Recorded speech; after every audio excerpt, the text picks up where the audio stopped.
Chers téléspectateurs d'Africab Télévision, bonsoir.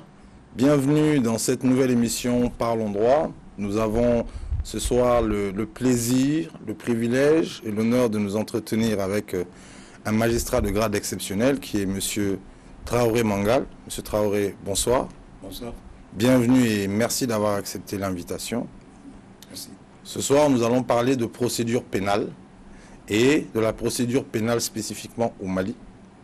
On sait que vous avez eu à travailler sur plusieurs textes, notamment justement le nouveau code de procédure pénale qui n'est pas encore disponible.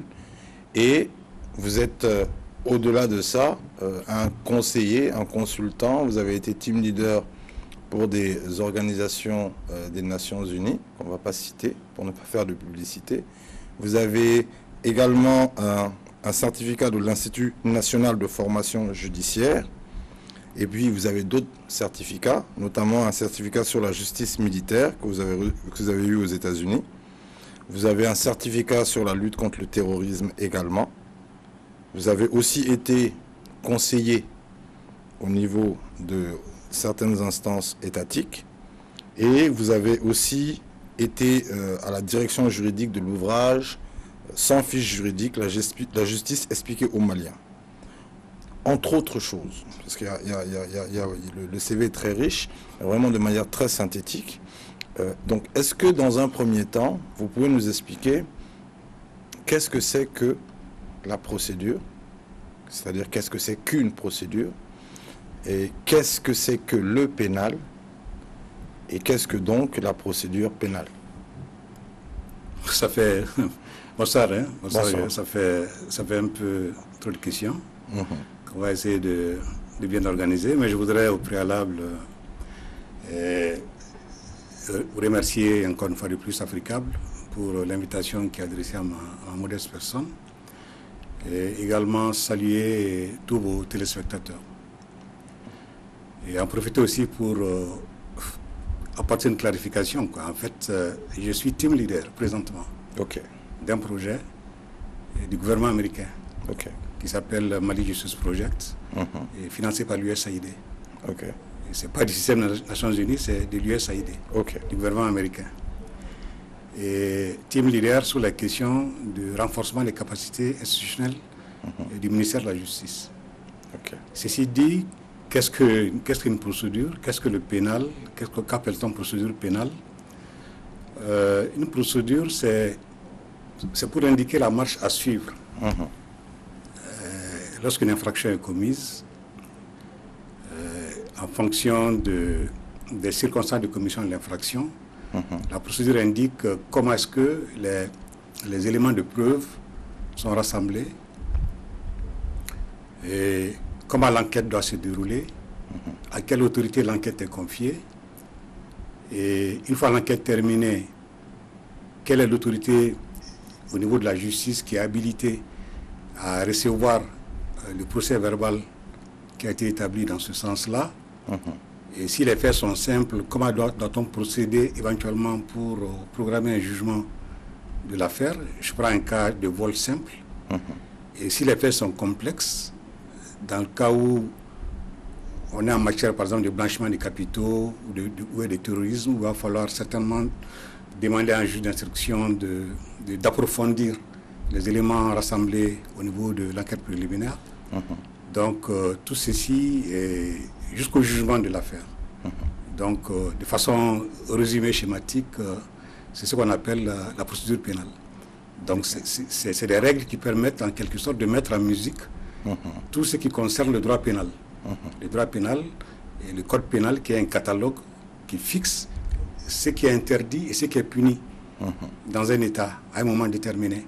Et en fonction du degré de gravité, vous avez les infractions les plus simples, qu'on appelle les moins graves, qu'on appelle les contraventions de simple police, les infractions de moindre gravité, qu'on appelle les délits, et celles qui sont les plus graves, qui sont en fait les crimes. D'accord. Voilà. Donc, si j'ai bien compris cette première intervention, on a d'un côté le code pénal, on va dire, qui est le fond du pénal, et on a la procédure pénale qui est un peu la forme et les étapes à suivre et tout ce qui y a autour. Et justement, en parlant de ces étapes-là, quelles sont les étapes par lesquelles, par exemple, passe une procédure pénale. Il y a forcément plusieurs manières, il y a forcément plusieurs procédures dans la procédure elle-même.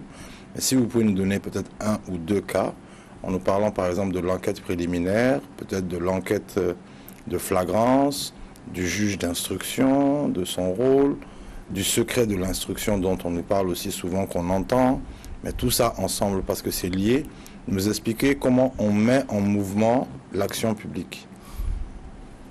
D'accord, je vous remercie. Vous avez parlé de...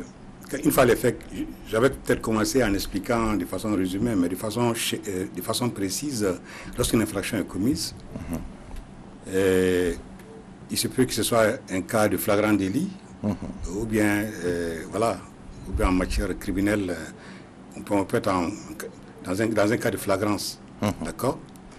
Et qu'est-ce qui fait la force, ou bien qu'est-ce qui fait la part des choses entre un cas de flagrance et un cas d'enquête préliminaire simple?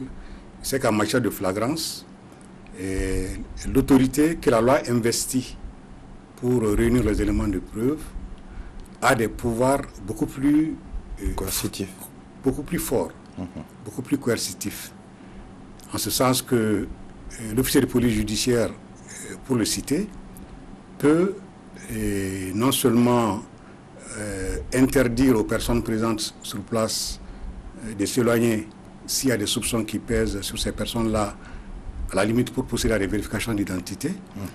Mais l'officier de police judiciaire peut également se déplacer lorsque la personne concernée, c'est-à-dire le suspect, on estime que le suspect est allé cacher des éléments de l'infraction dans un domicile quelconque, donc l'officier de police peut se transporter dans ce domicile-là pour procéder à une perquisition sans même avoir besoin de recueillir l'assentiment du chef de famille où cette perquisition doit être effectuée.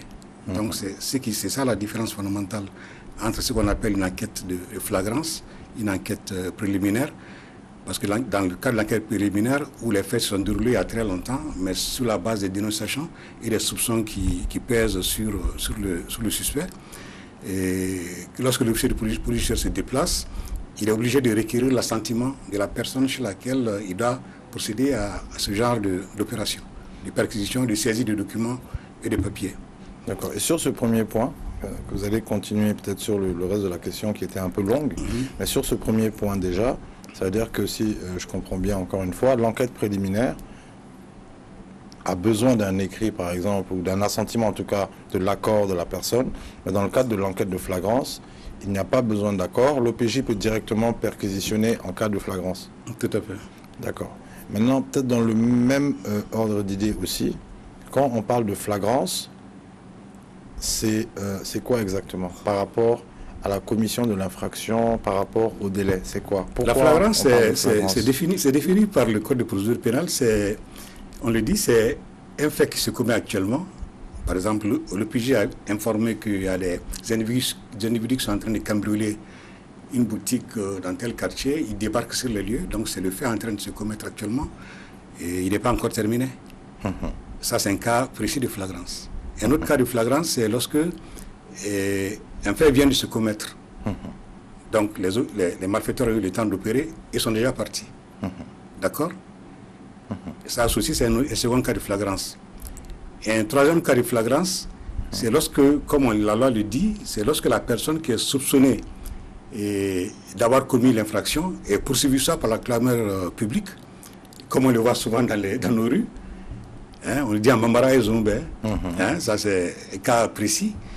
Ou bien lorsque cette personne-là présente des traces ou des indices qui peuvent établir qu'elle a soit commis, ou bien soit qu'elle a participé à la commission d'une infraction à la loi pénale.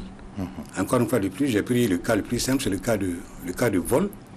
Et voilà donc comment est-ce qu'on peut dérouler la procédure au niveau donc des officiers de police judiciaire qui ont ces prérogatives-là, qui sont énumérées par le Code de procédure pénale, aussi bien au niveau de la police qu'au niveau de la gendarmerie. Et il y a également le maire qui est considéré comme un officier de police judiciaire et ses adjoints. le directeur de la police, directeur général de la police et son adjoint, celui de la gendarmerie et son adjoint. Donc voilà un peu la liste des personnes qui ont la qualité d'officier de police judiciaire, des commissaires de police, des officiers de gendarmerie qui opèrent dans les unités de police judiciaire. Donc toutes ces personnes-là ont qualité pour constater une infraction à la loi pénale, rassembler les éléments de preuve et déférer les individus concernés devant le procureur de la République. D'accord. Et dans quel cas, parce que je vais vraiment vous laisser après venir au secret de l'instruction, parce qu'on l'entend beaucoup, mais tout le monde ne sait pas qu'est-ce qui l'entoure.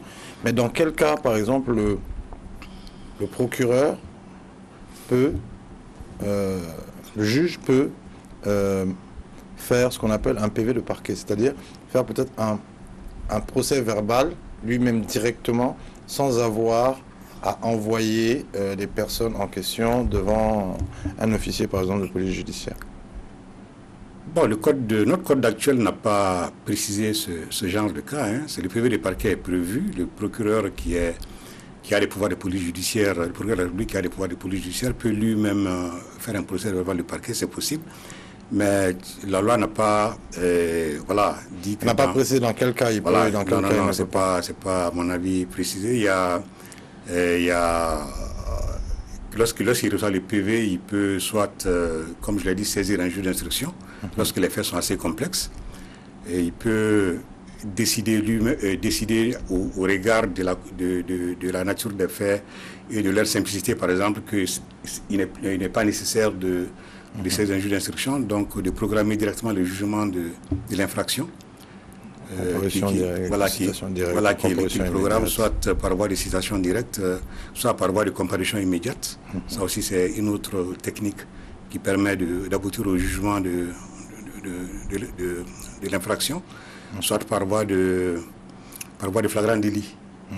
Lorsque justement la procédure de flagrance a été mise en œuvre. Mais sinon, le procureur de la République peut effectivement décider lui-même ou confier à un de ses substituts le fait d'établir directement un procès verbal de parquet, soit en raison de la personnalité de la personne poursuivie. Si on estime que lui-même peut prendre ça en charge, il peut le faire. D'accord. Et le secret de l'instruction, parce qu'on entend souvent ce terme, qu'est-ce que ça signifie? Le secret de l'instruction, en fait, vise tout ce qui concourt à l'information et à la poursuite de l'infraction à la loi pénale. Tout ce qui concourt à cette poursuite-là, c'est qui? Il s'agit principalement des officiers et des agents de police judiciaire qui sont directement concernés. Il s'agit du procureur de la République, également, du juge d'instruction, et du greffier, des interprètes, des experts qui ont été commis pour travailler sur ces cas. Généralement, ce sont ces personnes-là qui sont concernées lorsqu'on parle du secret de l'instruction. Par contre, un journaliste n'est pas directement concerné par le secret de l'instruction, mais par contre, il a, dans le texte ou la presse, il a l'obligation de ne pas divulguer dans la presse des procédures judiciaires, des procès verbaux ou bien des actes d'accusation dans la presse. Avec le droit de réserve, et ne pas compromettre par exemple la présomption d'innocence. Voilà, justement, c'est vraiment pour, à la limite, pour protéger la présomption d'innocence que ces règles-là sont établies. Mais il faut dire qu'avec l'évolution du droit, c'est difficile à respecter. Au point que, pour éviter qu'il y ait des rumeurs qui circulent autour de la commission des faits, on autorise le procureur de la République à convoquer une conférence de presse pour expliquer dans les grandes lignes les faits qui sont poursuivis, sans rentrer dans les détails et sans violer le secret de l'instruction. Donc ça, on le fait présentement dans la pratique, mais dans l'avant-projet du Code de procédure pénale, on a prévu d'encadrer ça de façon juridique, de façon très précise, de façon juridique. Ok. Ça, ce serait déjà une bonne chose. Mais maintenant, est-ce que, par exemple, en matière de procédure pénale, lorsque on a vu des cas récents, notamment avec, on va dire, la loi sur la cybercriminalité, avec des interventions qu'il y a eu notamment avec une influenceuse qui était en commune 5, qui dit qu'il y a le procureur de la commune 4 qui a décidé, accompagné des forces de l'ordre, de venir la saisir. Est-ce que, dans ce cas-là, par exemple, est-ce qu'on a une obligation pour le procureur de la commune 4 à ce moment-là, du 5e arrondissement, et les officiers du 5e arrondissement, de saisir des autorités de la commune 5 et le procureur notamment de la commune 5? Bon, en fait, je permettez de ne pas commenter des faits qui sont actuellement pendant devant le tribunal correctionnel, parce que je pense que c'est des faits qui sont peut-être en cours d'instruction, d'information. Bon, sans peut-être que le fait de donner un exemple concret, ça peut compliquer la tâche. Mais en fait, pour faire simple, l'idée c'est quoi? Quand on voit la loi de répression de la cybercriminalité, qui est une loi spéciale, d'accord, elle nous dit que elle ne doit pas pouvoir déroger à l'article 54 du Code de procédure pénale. Et l'article 54 du Code de procédure pénale dit que le procureur, après l'enquête préliminaire, devrait saisir le procureur compétent, justement, qui est du ressort de la commune ou du lieu de résidence de la personne. Maintenant, on sait aussi qu'on a peut-être des exceptions. Ici, on peut parler aussi du lieu de commission de l'infraction. Étant donné que là, c'est sur les réseaux sociaux, je ne sais pas si c'est ça qui justifie le fait que, par exemple, on considère que c'est partout, ça a été diffusé partout, donc n'importe qui peut s'en saisir. Ça peut être peut-être une piste, mais je ne sais pas. Mais je veux comprendre dans le principe même, comment ça se passe. C'est-à-dire que est-ce qu'un procureur qui est dans une commune peut s'auto-saisir d'une affaire dans une autre commune?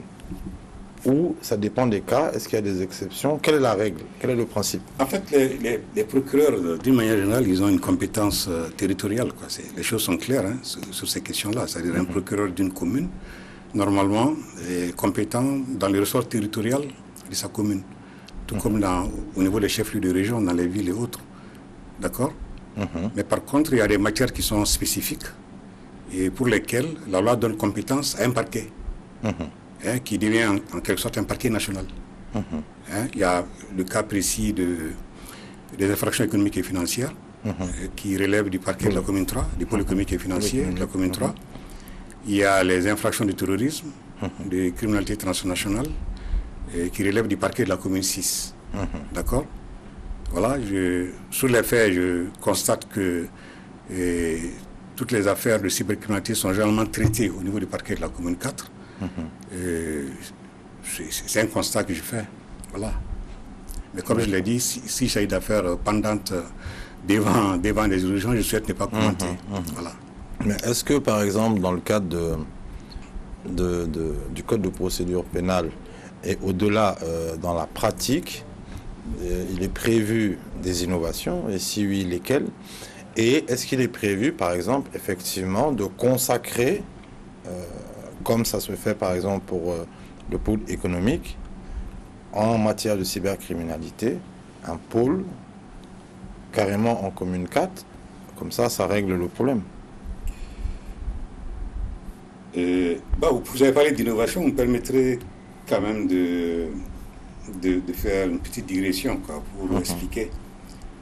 Et voilà, parce que vous l'avez dit tantôt, j'ai été chargé de faire ce travail-là depuis bientôt 5 ans, précisément en 2017. C'était à l'époque du garde des Sceaux, maître Maurice Mela Konaté, qui avait sollicité le projet où j'évolue, le l'USAID Mali Justice Project, pour accompagner le ministère de la Justice dans le cadre de la relecture de certains nombres de textes. Donc, parmi lesquels il y a le code pénal, le code de procédure pénale, et il y a les textes sur les frais de justice, il y a les différents statuts des corps, des magistrats, du personnel des greffes. Et tous ces textes-là, et donc notre projet a accepté d'accompagner le ministère de la Justice pour les mener à leur terme. Et donc c'est peut-être le lieu pour moi de remercier les autorités du département mais également les autorités en charge du Mali Justice Project pour cette marque de confiance-là, et qui nous a permis de faire un travail d'écoute pendant un certain nombre de temps, pendant près de 6 mois. Et après ce travail d'écoute, le travail de rédaction, il y a ce qu'on appelle la commission permanente législative, qui est pilotée au niveau du ministère de la Justice par le directeur national des affaires judiciaires et du Sceau. Donc il réunit régulièrement un panel pour venir discuter des propositions d'innovation par rapport aux différents textes qui sont en cours de relecture. Donc ce panel-là a travaillé pendant près de 2 ans, de 2018 à 2020. Et on a finalisé en partie ce travail-là à Ségou au mois de mars 2020. Mais il reste une dernière étape à faire. C'est l'atelier national de validation. Donc c'est cet atelier qui va entériner toutes les propositions qui ont été formulées dans le cadre de l'innovation en relation avec la procédure pénale, parce que il faut se dire que les choses évoluent en matière de droit. Le droit n'est pas une matière statique, figée. Les choses évoluent beaucoup. Donc il faut tenir compte de l'évolution du droit, de l'évolution des concepts. Il faut aussi tenir compte des engagements internationaux que le Mali a souscrits. Et voilà, auxquels on est partie prenante. Donc il est important donc, de tenir compte de tous ces paramètres-là pour proposer un texte qui soit en phase avec ces différents enjeux. Parce que la procédure pénale, l'enjeu majeur, c'est vraiment de concilier deux exigences qui ne sont pas en principe conciliables, quoi. C'est d'abord comment protéger la société, mais comment également respecter les droits de la personne qui est poursuivie. Donc c'est un exercice qui est extrêmement délicat, et c'est la raison pour laquelle il faut bien réfléchir avant de baliser le terrain. Et ce qui a été proposé dans l'avant-projet, jusqu'à date, on ne peut pas parler de tout, parce que le temps même ne le permet pas. Mais il y a peut-être quelques points sur lesquels je souhaiterais insister. C'est d'abord au niveau de l'enquête préliminaire, au niveau de l'enquête tout court, au niveau de la phase de police judiciaire, c'est vraiment d'un certain nombre d'obligations qui vont peser sur l'officier de police judiciaire pour renforcer la protection des droits de la personne poursuivie. Mais parallèlement à ces aspects, on a également prévu d'introduire ce qu'on appelle des techniques spéciales d'enquête lorsque les faits sont d'une certaine gravité et qui vont permettre à l'officier de police judiciaire de travailler avec beaucoup d'efficacité. Tel que les mises sur écoute, ça se fait dans la pratique, mais il n'y avait pas un encadrement juridique sur ces questions-là. Donc les mises sur écoute d'une personne, le fait de géolocaliser un véhicule pour suivre à la trace quelqu'un qui est soupçonné d'être impliqué dans une criminalité internationale, dans une affaire de terrorisme et autres. Donc toutes ces techniques-là ont été consacrées de façon légale. Excusez-moi, oui. Encore une fois, sur ce point par exemple bien précis, je vais vous laisser continuer. Est-ce que à terme, on ne peut pas craindre qu'il y ait peut-être à ce moment-là une entrave au principe de loyauté de la preuve? Je ne dis pas qu'il y a des exceptions là encore. Et puis, dans quel type d'enquête, je ne sais pas qu'est-ce qui est prévu. Après, c'est des réformes. On n'a pas le texte en entier. Vous nous donnez vraiment les grandes lignes. Oui, je donne les grandes lignes. Quoi, voilà, mais est-ce que, parce qu'on nous dit aussi qu'on a, en matière pénale, la preuve, c'est par tout moyen, mais on a le principe de loyauté qui reste. Tout à fait. Et par exemple, et dans le principe de loyauté, enregistrer par exemple quelqu'un à son insu, en fonction des cas, peut être considéré comme une entrave à ce principe de loyauté-là. Est-ce que c'est quelque chose qui est pris en compte ou pas dans le cadre, par exemple, de ce mécanisme? Tout le procès pénal tourne autour de la loyauté des preuves. Ça, c'est clair. C'est-à-dire, quand la loi autorise, comme on dit, il y a le principe de l'inviolabilité du domicile, du secret des correspondances et tout. C'est des principes qui sont consacrés dans la Constitution du Mali. Mais on dit sauf dérogation de la loi. Et c'est la loi qui prévoit justement de faire des dérogations. Lorsqu'on a on est en face, comme je l'ai dit, de certaines formes de criminalité. Et voilà, soit parce que ces infractions ont des ramifications dans beaucoup de milieux. Et donc, il n'est pas facile par les moyens classiques de réunir les éléments qu'il faut. Donc, il est important donc, de recourir à ce type de technique-là pour qu'on puisse avancer. D'accord, je vous laisse continuer. Comme il ne reste plus que 5 minutes, oui. Ça va un peu vite. Ok, donc voilà, ça c'est un point que je viens de souligner concernant l'enquête préliminaire. Un autre point pour le jugement qui me paraît fondamental, c'est la suppression de la cour d'assises. Ça va vraiment entraîner une révolution dans la façon même de travailler sur le terrain. Parce qu'actuellement, on a énormément de difficultés pour même tenir les sessions d'assises, compte tenu des moyens, des ressources de l'État qui ne sont pas toujours disponibles. Et voilà, donc, à l'instar de beaucoup de pays voisins, de la sous-région, où la cour d'assises a été supprimée, on a prévu également dans l'avant-projet de supprimer la cour d'assises et de faire en sorte que les accusés de crimes soient jugés par les tribunaux de grande instance, quitte à ce qu'en cas de recours, ils fassent appel devant la cour d'appel. Ce qui n'existe pas actuellement. Et ce qui viole le principe du double degré de juridiction. D'accord? Et voilà, donc ça c'est une seconde réforme importante. Troisième réforme importante, c'est la création d'un pôle national économique et financier qui est déjà entré en vigueur. Qui est déjà entré en vigueur. Ça c'est un peu grâce au ministre en charge de la justice actuellement, qui a travaillé lui-même à titre personnel sur ces questions-là au sein de la CPL que j'ai citée. Et voilà, donc ce texte-là est déjà entré en vigueur. Et voilà, il y a également la création du juge d'application des peines qui n'existe pas dans notre législation. Le JAP.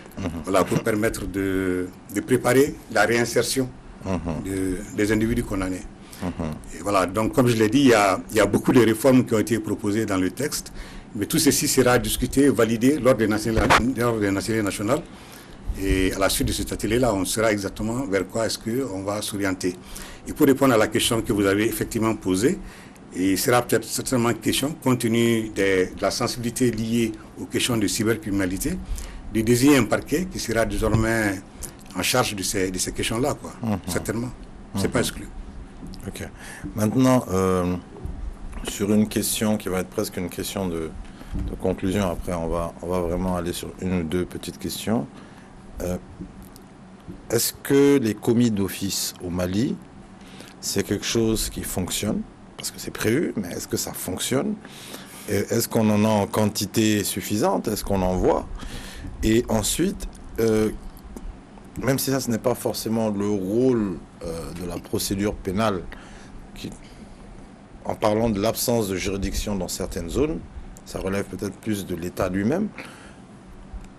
Qu'est-ce qui est prévu, ou est-ce qu'il y a quelque chose qui est prévu, ou il y a quelque chose à prévoir pour que justement, en matière de procédure pénale, les zones où il n'y a pas de tribunaux, il n'y a rien, puissent avoir un semblant de justice?